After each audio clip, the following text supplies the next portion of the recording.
कुछ दिया है, तेरा शुक्रिया है, तेरा शुक्रिया है।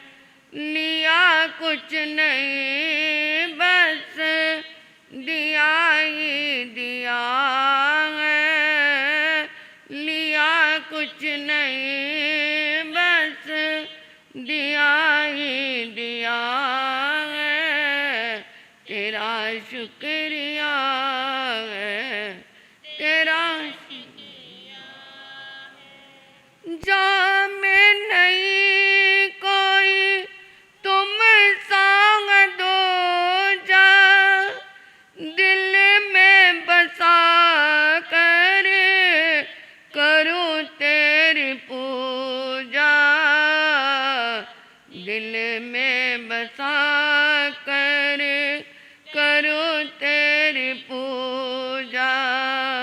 गिरते हुए को सहारा दिया है, गिरते हुओं को सहारा दिया है, तेरा शुक्रिया है, तेरा शुक्रिया है। परम श्रद्धा, परम आराध्या, परम पूजनीय तपाचार्य तप चक्रेश्वरी गुरनी मैया के पावन पुनीत चरणार विंदों में हृदय की असीम असीम श्रद्धा से मेरा प्रणम्य स्वीकार हूँ। धर्म प्रांगण में आए मेरे आत्मीय जन, परसों हमारा विषय प्रसंग क्या चला था, कुछ याद है?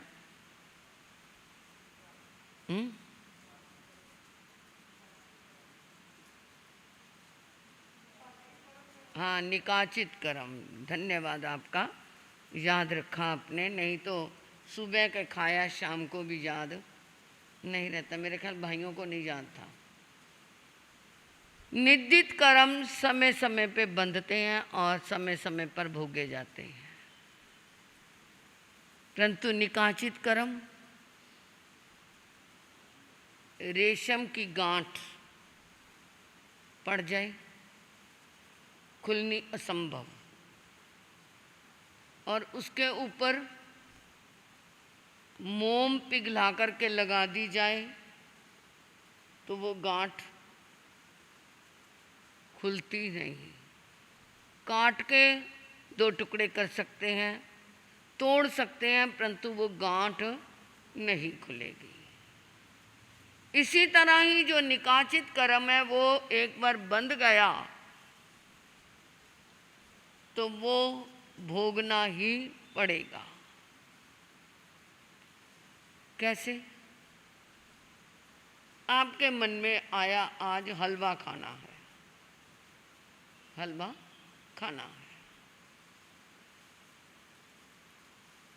आटे में से आटा निकाला, चीनी के डब्बे से चीनी निकाली, घी निकाला और बाहर तीनों चीज़ें निकाल के रख ली, तैयारी कर रहे हैं, परंतु मन ने कहा आज नहीं कल देखा जाएगा, आज नहीं कल देखा जाएगा, आज नहीं बनाना। चीनी के डिब्बे में चीनी चली गई, घी के डिब्बे में घी चला गया, आटे के स्थान पे आटा चला गया, तो उन तीनों चीज़ों का कुछ भी नहीं बिगड़ा। परंतु अगर हलवा बन गया तो फिर आटा अलग हो सकता है, ना चीनी अलग हो सकती, ना घी अलग हो सकता है, क्योंकि तीनों चीज़ें इकट्ठी मिल गई तो क्या बन गया? हलवा बन गया। और साथ में पानी का संयोग और आग का संयोग भी लग गया। इसी तरह ही मन में विचार आया, परंतु शरीर ने साथ नहीं दिया। मन लगा कि मुझे हलवा खाना है, परंतु काया और वचन साथ में नहीं मिले तो वो क्या नहीं हुआ, हलवा बना नहीं। परंतु जब मन वचन काया तीनों मिल गए, तीनों का योग हो गया, 3 करण 3 योग, करना कराना अनुमोदना, मन से वचन से काया से, 3 करण 3 योग से जब वो क्या हो गया, संयोग मिल गया, तीनों चीजें वो मिल गई, साथ में आग और पानी का भी संयोग मिल गया। अब वो हलवा क्या करना पड़ेगा, खाना ही पड़ेगा। बाहर का हलवा तो तुम किसी को बांट भी सकते हो, बाहर का हलवा बन गया तो क्या कर सकते हो, फेंक भी सकते हो, परंतु जो कर्मों का हलवा बन गया वो तो खुद ही किया है और खुद ही भोगना है। अप्पा कत्ता विकत्ताए दुहानिये ये सुहानिये, अप्पा मित्तंग अमित्तंग च दुपट्ठिये ये सुपट्ठिये। प्रभु महावीर कहते हैं आत्मा ही करता है, आत्मा ही भोगता है। अप्पा कत्ता आत्मा करता है, अप्पा विकत्ताए कि आत्मा ही भोगता है। दुहानिये या सुहानिये, दुख रूप भी आत्मा ने किया और आत्मा को ही भोगना है। सुख रूप सुहानिये सुख में किया है तो सुख में भोगना पड़ेगा। तो अब ये एक और प्रश्न पैदा होता है, थोड़ा सा हमारा दार्शनिक विषय है कि ये जो क्या है, कर आत्मा ही करती है, आत्मा ही भोगती है, तो फिर इस कर्म का कहाँ पर स्थान आ गया। आत्मा ने किया, आत्मा ने भोगा। और दूसरी तरफ कहते हैं आत्मा निर्लेप है, निराकार है, निरंजन है, इसका किसी से सरोकार नहीं है। ये फिर कर्म क्या है, कर्म तो फिर अच्छा करो चाहे बुरा करो, करते रहो। आत्मा ने जब किया तो आत्मा भोगेगी, हम तो जो है मौज करें, परंतु नहीं। भगवती शास्त्र ने इसका वर्णन आता है कि शेर बड़ा या पिंजरा, क्या जी, शेर बड़ा है या पिंजरा बड़ा है, कौन बड़ा है, पिंजरा बड़ा है, पिंजरा बड़ा है ना। और अगर शेर बाहर है तो पिंजरा है, और जब वो शेर पिंजरे में आ गया तो फिर क्या है, कर्म बड़ा या आत्मा, कर्म बड़ा या आत्मा, आत्मा बड़ी है। जब तक शेर बाहर है तो शेर बड़ा है, जब शेर पिंजरे में आ गया तो पिंजरा बड़ा है। इसी तरह ही जब कर्म नहीं कोई किया तो आत्मा बड़ी है, परंतु जब कर्म कर लिया तो फिर क्या हो गई, वो आत्मा कर्म के अधीन होगी, तो उसे भुगतान करना पड़ेगा। फिर ये एक प्रश्न और आता है, ये कर्म कैसे कर्ता को ढूंढ लेता है कि इसने कर्म, कितने हजारों लाखों वर्षों के बाद जाकर के क्या है, कई बार वो कर्म का भुगतान करना पड़ता है। जैसे ये गज सुकमाल का 99,99,999 हजार वर्षों के बाद जाकर के वो उस रूप में जाकर के अंगीठी बनवानी पड़ी सिर पे। तो इतने सालों के बाद कैसे पता चला कि अमुक व्यक्ति ने ये कर्म किया है और उसको इतने समय तक इसका भुगतान करना पड़ेगा, कैसे पता चलता है। एक बाड़ा जिसमें हजारों तरह के पशु भरे पड़े हैं, हजारों पशु हैं, और एक बछड़ा बाहर रह गया बाड़े से, वो बार बार उछलता है मुझे अपने क्या है माँ के पास जाना है। चलो उसे रास्ता भी मिल गया, और अंदर बाड़े में हजारों पशु हैं, परंतु बछड़ा कहाँ जाएगा, उन हजारों पशुओं में ढूंढ लेगा ना अपनी माँ को। इसी तरह ही कर्म भी कर्ता को ऐसे ही ढूंढ लेते हैं, और वो बछड़ा अपने माँ के स्तनों से दूध पीता है। कब तक, जब तक स्तनों में दूध है या उसका पेट भर जाता है।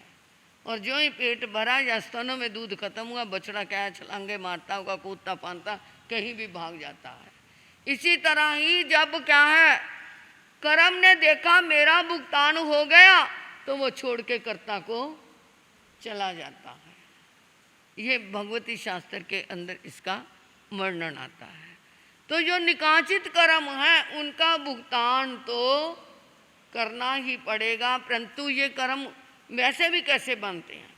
इस ब्रह्मांड में पूरे में नेगेटिव और पॉजिटिव दोनों तरह की ऊर्जा फैली हुई है, क्योंकि सब तरह के लोग हैं, सब तरह की क्या है ऊर्जा है। और जब हमारे मन वचन काया का ये तीनों योगों का स्पंदन होता है, हमेशा ये क्या है ऐसे स्पंदन होता रहता है, वो हमें पता नहीं चलता परंतु होता है। जो गहन ज्ञानी है उनको पता चल जाता है, या कभी एकांत में आप बैठ कर किसी ध्यान अवस्था में या चिंतन में हो तो उस समय आपको पता चल सकता है, कई बार पता लगता है। वो स्पंदन होता है, और वो स्पंदन क्या करता है, वो बाहर के मैटर के साथ टकराता है। बाहर का जो मैटर है, जो अगर हमने शुभ कर्म किए हुए हैं या शुभ कर्म करने हैं, तो उस मैटर को खींचते हैं वो तीनों योगों के जो स्पंदन है। और जो शुभ का है मैटर है, तो शुभ, अगर हम उस समय शुभ स्थिति में बैठे हुए हैं, चिंतन मनन हमारा शुभ है, तो वो बाहर का जो शुभ मैटर है, जो वहाँ पे सात्विक ऊर्जा है, जो पॉजिटिव शक्ति है, उसको वो खींचते हैं। और अगर अशुभ मैटर हमने हमारे अंदर बुरी भावनाएं आ रही हैं, तो उस समय जो स्पंदन होता है तो वो बुरे मैटर को खींच लेते हैं। उस समय जा कर के वो उस समय जो स्थिति बनती है उसमें आपका चिंतन का योग लगता है, तो वो क्या बन जाता है, कर्म बंध जाता है, परंतु हम सोचते नहीं हैं। दो मित्र हैं, बहुत घनिष्ठ मित्र हैं, आपके भी मित्र होंगे, परंतु एक ऐसे मित्र होते हैं जिनसे आप क्या है बहुत घनिष्ठता रखते हैं, परंतु क्या है इकट्ठे रहते हैं। एक तो गुलछरे उड़ा रहा है, दिन रात मौज मान रहा है, और दूसरे को क्या है पूछता भी नहीं, परंतु है फिर भी मित्रता। ऐसे निपटी है मित्रता। आपको कोई ना पूछे, 2 दिन नहीं पूछे, 4 दिन ना पूछे, आप उसको अपना मित्र कहोगे? अरे यार मैं तो उसका इतना करता हूँ और वो मेरे को पूछता तक नहीं, क्या लेना है ऐसे मित्र से, आता है ना मन में। परंतु वो 2 मित्र आपस में इतने घनिष्ठ हैं कि एक दिन रात ऐश उड़ाता है और दूसरे को कभी कभार कभी पूछ लिया, जब मन में आ गया तो ठीक है, नहीं तो नहीं। वो हमारे सबके मित्र हैं। एक देह शरीर और एक आत्मा है, दोनों मित्र है ना। और ये तो कर्म रूपी शरीर ऐसे हैं जब हम मर के भी जाते हैं ना, तो साथ में 2 शरीर साथ जाते हैं इस आत्मा के साथ, पता है ना, एक तेजस और एक कार्मन। जब ये आत्मा इस शरीर को छोड़ती है तो वो 2 शरीर साथ में जरूर जाते हैं, क्योंकि कर्म बांधे हुए कार्मन शरीर है। और आगे जाकर के उसने क्या लेना है, आहार आदि लेना है। आहार को पचाने के लिए वो ओजस तेजस शरीर जरूर चाहिए, तो वो तेजस शरीर भी साथ में जाता है। तो ये 2 शरीर हमारे साथ हैं, परंतु रहते इकट्ठे हैं, फिर भी एक दूसरे को आत्मा के लिए कितना समय निकालते हो। एक समाई के लिए कहते हैं तो आना ही छोड़ देते हैं, है ना। और आना छूटा क्या, आके भी नहीं करते हैं। अरे हमने एक अच्छा कर्म किया तो ये तो नहीं कि हम दूसरा कर्म करें ही ना। अरे मूल के ऊपर ब्याज साथ में मिलता तो हम करें ना। हमने जी आज हमने ये कर लिया तो क्या है, मैंने बहुत कुछ कर लिया और भी तो करें। अरे तूने औरों का ठेका ले रखा है, तो अपनी सोच कि तूने आज क्या है व्रत किया तो कल को पोषद भी करने की सोच ले। और आ रहे हैं पोषद उपवास के दिन। मुद्दत गुजरी एक मकान अंदर, मुद्दत गुजरी एक मकान अंदर, इकट्ठे रहे पर ना मुलाकात हुई, ना कोई गल की नाल प्रीतम, एवें सुत्तियां सुत्तियां रात हुई। तारा चांदे राज हकीकत कहंदा, जिन्ना नाल ए वारदात हुई। अंत पछतावा होवेगा उन्हां ताई, जिन्ना ना कीती कोई गल बात कोई। एक मकान में रह रही हैं, इस शरीर में ही आत्मा रह रही है, परंतु आत्मा का कभी हमने ध्यान नहीं किया तो अंत पछतावा होगा। अंत समय पश्चाताप करेंगे कि आए मैंने सारी जिंदगी इन किन के लिए खो दी, किन के लिए खो दी। किसके लिए खोते हो, किसके लिए खोते हो? परिवार के लिए, घर बार के लिए। परंतु ये खोते, खोते क्या होते हैं पता है?